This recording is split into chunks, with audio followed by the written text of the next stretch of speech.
എന്താ ഈശ്വരാ, ഈ കാടൻ പൂച്ചയെ കൊണ്ട് ഞാൻ തോറ്റു. കണ്ടില്ലേ ചെയ്തു വെച്ചിരിക്കുന്നത്?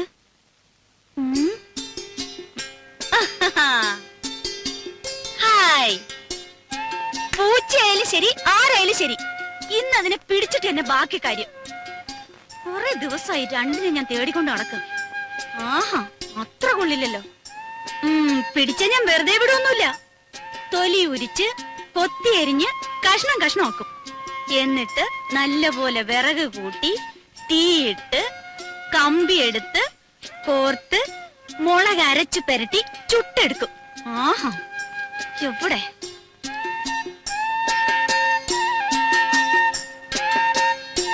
ഇറങ്ങ വെളിയില്, മോശം.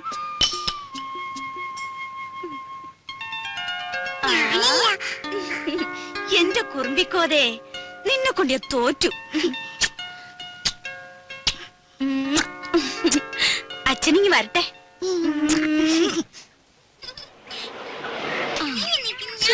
ഒന്നും മിണ്ടാതിരിക്കും പിള്ളേരെ. നിക്കേ ചിന്നു ഇറങ്ങ. ഹായ് മാളൂട്ടിയെ, അങ്ങ് വലുതായല്ലോ. അപ്പച്ചൂടെ സുന്ദരി കുട്ടി. ഇവളെ കണ്ട ഓർമ്മയുണ്ടോ നിനക്ക്? ചിന്നുവിനെ മോടെ ചേച്ചിയാ, ദേടഗോപി മാളൂട്ടി.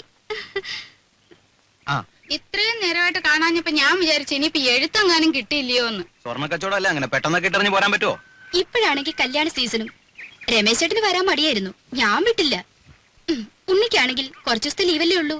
ഓരോരുത്തരെ അവിടെ വന്ന് കാണാൻ അവന് സാവകാശം ഉണ്ടാവോ? പോരാത്തതിന് അമ്മയുടെ പിറന്നാളും. രാജി എവിടെ? അകത്തെങ്ങാനും കാണും. പാമോനെ, അതെ, ശതാവരിക്കഴങ്ങിട്ട് വെള്ളം തിളപ്പിച്ചൊന്ന് കുടിച്ചാലോ?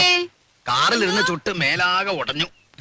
വന്നു കേറിയില്ല, അതിനു മുമ്പ് തുടങ്ങിയോ രമേശൻ നായർക്ക് ശരീരപ്രശ്നം? ശരീരധനം സർവധനാൽ പ്രധാനം എന്നാണല്ലോ. ശരീരധനം പ്രധാനമാ, പക്ഷെ ഇതും ശരീരത്തിന്റെ ഒരു ഭാഗമാ, അത് മറക്കണ്ട. രമേശൻ നായരെ തമാശ കളിക്കല്ലേ? രമേശൻ നായരെ കഷായം കുടിച്ചോണ്ടിരിക്കുക. അപ്പച്ചേ, അപ്പച്ചേ.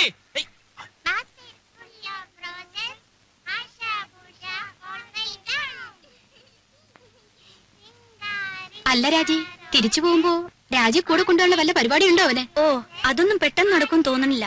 അതിന് ഗ്രീൻ കാർഡ് കിട്ടണമെന്നൊക്കെ എഴുതിയിരുന്നു. അല്ലെങ്കിൽ ഇവിടുന്ന് ഇപ്പോ അമ്മ തനിച്ചല്ലേ ഉള്ളൂ. വിലാസിനെ ചേച്ചി ഇവിടെ വന്ന് നിൽക്കുകയാണെങ്കിൽ പിന്നെ ഒരു കൈ നോക്കായിരുന്നു. അമ്മയുടെ അടുത്ത് സ്ഥിരമായിട്ട് നിൽക്കാനോ? അയ്യോ, ഞാനില്ലേ.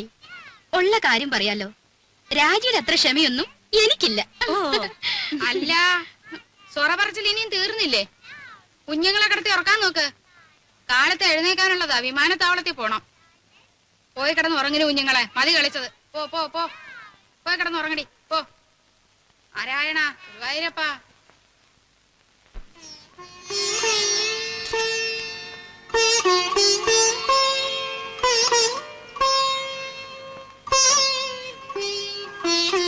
മാളൂട്ടി, എവിടെ ഈ കുട്ടികള്?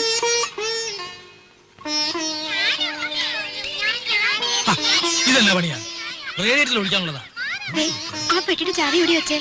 എന്തായാലും മക്കളെ ഓടാതെ വീഴും. വാ മോളെ, കയറി.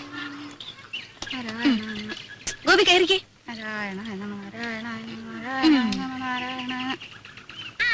അല്ല, എല്ലാരും കൂടെ വീടടച്ചു പോയാൽ എങ്ങനെയാ? ഇവിടെ ആരെങ്കിലും വേണ്ടേ? അല്ലമ്മേ, രാജ കൂടെ പോന്നോട്ടെ, ഞാനിവിടെ നിൽക്കാം. ഏയ്, അതൊന്നും ശരിയാകത്തില്ല. ഇവിടെ ഒരുപാട് കാര്യങ്ങളുള്ളതാ. ആ ശങ്കരൻ പോറ്റി വരികയാണെങ്കിൽ വൈകിട്ട് വരാൻ പറയണം. അപ്പൊ ഉണ്ണിയും കാണുമല്ലോ. പോവാണ്ടാവാ.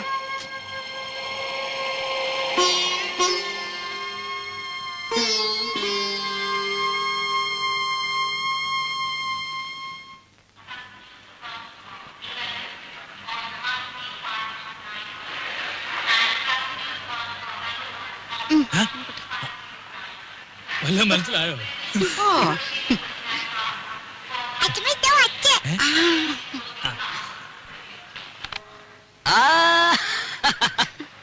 മോളെ, എന്റെ മാളൂട്ടിയമ്മേ. മോനെ, ദേ തുടങ്ങിയല്ലോ. ഞാൻ വരുമ്പോഴും അതെ, പോകുമ്പോഴും അതെ, ഈ കരച്ചിലല്ലേ. ഇങ്ങോട്ട് നോക്കി, ചിരിച്ചേ. ചിന്നു ഇല്ലാസിനെ പോന്നു. ഇന്നലെ അളിയോ, ഞങ്ങളും ഒക്കെ ഇവിടെ ഉണ്ട്. കണ്ടേ. ആ. രാജി വന്നില്ലേ? എല്ലാരും കൂടെ വന്നാൽ എങ്ങനെയാടാ ഉണ്ണിയെ? വീട്ടിലാരെങ്കിലും വേണ്ടേ?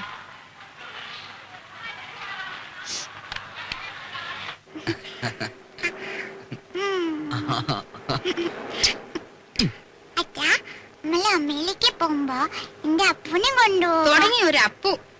അപ്പൂനെയല്ല, ആരെ വേണേലും കൊണ്ടുപോവാം. ആട്ടെ, ആരായി അപ്പു? ഓ, ഒരു ആശ്രയരം പിടിച്ച പട്ടി. അല്ല നല്ല പറ്റിയാ. പട്ടിക്കുട്ടിയല്ല, എന്റെ മാളൂട്ടിയമ്മയ്ക്ക് വേണമെങ്കിൽ ഒരു കൊമ്പനാനെ കൂടി ഞാൻ കൊണ്ടുപോകും. ശരിക്കും പിന്നെ അല്ല ഉണ്ണി, ഈ ഡ്രൈവിംഗ് ലൈസൻസ് ഉണ്ടെങ്കിൽ എങ്ങനെ അമേരിക്കയിലൊക്കെ? ഇവിടത്തെ പോലെ തന്നെ കാർ വണ്ടിയൊക്കെ ഓടിക്കാം. അല്ല, പിന്നെ അങ്ങോട്ടൊന്ന് കടന്നുകൂടാനുള്ള ഒരു അയ്യോ, അതിന് ലൈസൻസ് മാത്രം പോരല്ലോ. പിന്നെ തലയ്ക്കകത്തൂടെ എന്തെങ്കിലും വേണ്ടേ? ഇവന്റെ തമാശ. പോടാ അവിടുന്ന്.